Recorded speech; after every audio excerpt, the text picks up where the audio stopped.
So in this Subnautica 2 video, I'm going to be showing you all of the Leviathan death animations, like how they take us out in game. Also, after I cover the death animations, I'm going to be covering the lore over all these as well. I managed to scan them too. So yeah, find this enjoyable, consider leaving a like. Let's go ahead and get into all of these stuff. Enjoy.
What is this creepy? Oh, hey guys! I found it! Holy moly! Dude! Oh, where are you?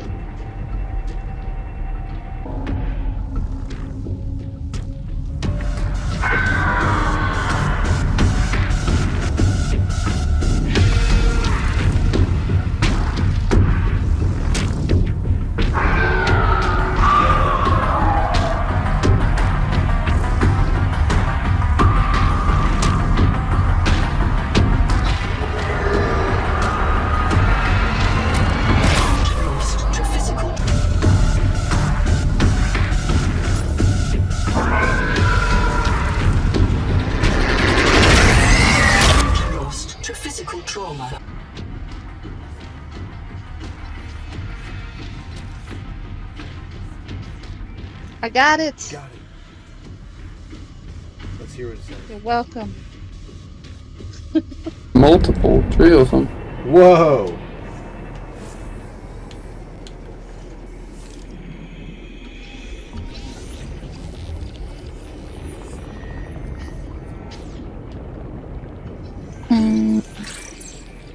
Brooder. That's cool.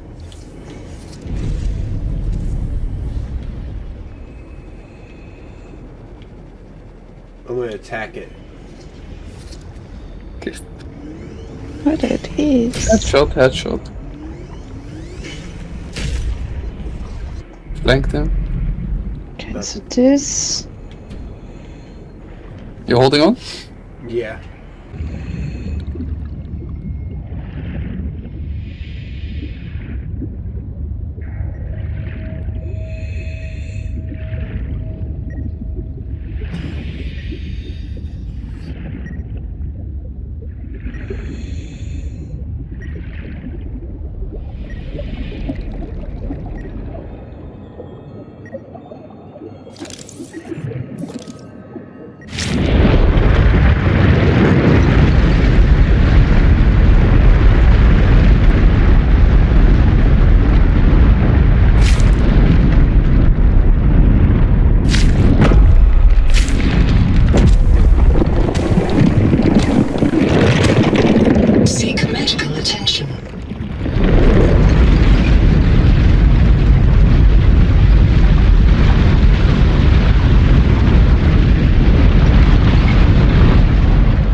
Okay, now the lore about the collector Leviathan, as you can see, it's enormous cephalopod predator, tentatively, Tyrannotoothus.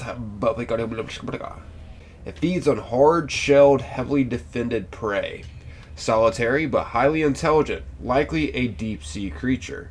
Squid-like body plan. The collector's body converges with Earth squid. A long mantle and several limbs attached directly to the head. The mantle is covered in plastic armor. Unlike Earth squid, the collector has 4 long hunting tentacles with dexterous claws. Its 8 arms are small and grouped around the beak. 2. Its powerful thrusters. 2 large spiracles feed a rear-facing thruster. These spiracles are separate from the 4 gills opening on the head, allowing the collector to separate its breath rate from its thrust speed. 2 secondary heart pumps blood from the gills to the main heart. 3. Hard prey. An enormous beak capable of tearing through plate titanium, and 4 dexterous tentacles tipped with sharp bioglass claws imply that the collector specializes in prying or tearing open heavily armored prey. Possible prey fauna include the coral crab and great jaw. The need to defeat armored active prey may have evolved a curious and aggressive psychologically. Broadcast organ. This huge mini-chambered organ is a biological phased array sonar. Multiple speakers and ears allow the collector to broadcast complex multi-part pulses. Dense innervation connects this organ to the tortial brain. Patterns of bioluminescence may be direct reflections of the collector's brain activity. 5. W-shaped pupil. In bright light, the pupil creases into a W. This trait was presented in Earth cephalopods, but its function was not determined before the Holocene collapse. 6. Abyssal giantism. Organisms from the deep sea are often very large, a phenomenon known as abyssal giantism. Assessment. Hunters with varied and difficult diets are likely to be intelligent and inquisitive, and a predator's curiosity may appear to prey as arbitrary torture. Any small submersible or habitat is likely to draw the collector's interest. Next up is the Shiver Leviathan. Most of the biosphere is void, a wet desert 5,000 meters deep. Life at the surface has its time in the sun and then it dies. The dead snow down to the bottom to feed strange life. But in that void is also form. Empty space actual, soaring black and silent. Silent in an ocean full of voices. The unsound after the bitten end of a scream. They are complete, a compact with teeth, 1 shiver, many sharks. Males ride their mother until they leave to ride the wife. The riders reap the small prey. Mother wife takes the mane. It needs a cold, cruel will to make hunger patient. But in the desert of the water, they are always hungry and always patient. So the males are on the mother. Makes sense now. On Earth, there was a place called Point Nemo, the furthest from all land. There was nothing in it, so they dropped dead satellites there. Perhaps as Proteus Nemo, the ocean learned to eat what it was given. Perhaps there is a hunger in them for prey from the stars. Crazy. And this is about the shiver male and how it works. Scythopatergian atropos, the scythe-finned fate ender. The male of a sexually dimorphic leviathan predator species which dwells in open water and attacks in packs or shivers. 1. Death's head. The ancestors of the Shiver Leviathan diverged from other protean fish early.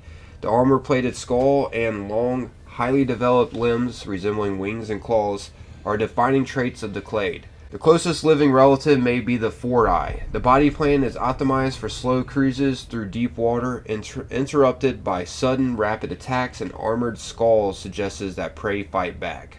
Sexual dimorphism.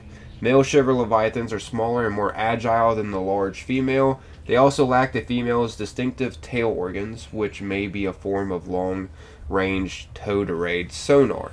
Males depend on females for guidance and nourishment during long cruises in the ocean. Shiver attack. Packs of males cooperate with a single female in hunts. Attacks are aggressive and comprehensive and not limited to prey. Females would drive off or destroy any large challenger they encounter, while males engage smaller consorts or companions. Partible paternity. Spectrogenetic testing suggests that multiple males fertilize a female's brood. Females may compete to attract the most successful consorts to their shiver. 5. Your closest relative? On Earth, land tetrapods, including humans, descended from the lobe-finned fish. The Shiver Leviathan's complex wings are loosely similar to these ancestor fins. In a sense, the Shiver Leviathan is the most human-like organism so far discovered on Proteus. Assessment. Sophisticated, dangerous predator that will attack even large submarines. Avoid. And that is true. It literally will eat your whole freaking sub. Now, speaking of very aggressive, this one is the exact opposite. This is the Deepwing Brooder. It does not attack you. It's harmless to us. I'm not even going to try to pronounce that. The Titanic Wing Segmented Cup of Plenty. An enormous arthropod leviathan with a huge tearing beak and a payload of fatty deposits, which it uses to both feed and protect its eggs. Ancient origins.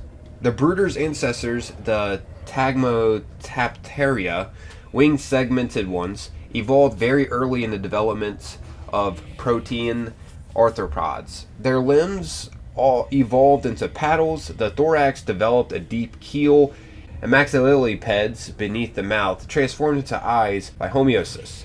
Competition from fish selected for enormous size and thick armor. It is unknown if all the Tagmotapteria achieved the Deepwing Brooder's enormous size or even surpassed it. It has a mysterious diet. The Deepwing Brooder's throat is lined with traps for plankton, filtered water through gill openings at the rear of its thoracic keel, yet its enormous beak is suited to cracking and tearing. It is possible that the brooder opportunistically feeds on hard prey, including the fluids of titan rock boars, the shells of giant jaws, and fatbergs drifting through the lipid-rich protein sea. Fertile brooding. Deepwing brooders gather layers of oil beneath their outer shell. This oil is released in droplets alongside eggs, acting as a decoy for predators. The decoy eggs do provide the ocean with a tremendous bounty of concentrated nutrients. Defall. As a strangulate, the Deepwing Brooder must molt. Molted exoskeletons drop to the seafloor with a lining of lipid-rich grease, providing a feast for dwellers in the hungry abyss. Assessment. Egg broods provide a valuable food supply if you can locate the true eggs and survive the competition. So yeah, these feed on that giant jaw clam that we saw and other things, hard stuff. That doesn't feed on us. Interesting. There's no information about the giant jaw clam, but to say the least, you trigger this by hitting one of these, I guess, veins in the center of the giant clam, and once you do, it basically is a trap. It triggers a trap. The clam will close on you, and then it'll do damage to you, and unfortunately there's no like cool death animation. Your screen just goes black. You could survive 2 of these enclosures with the clam. So yeah, there you have it, everyone. Though some interesting lore and all the death animations from these interesting sea creatures. But yeah, hopefully y'all found this video enjoyable. I'm out of here. As always, most importantly, appreciate y'all taking the time watching and listening. Until next time, guys, peace.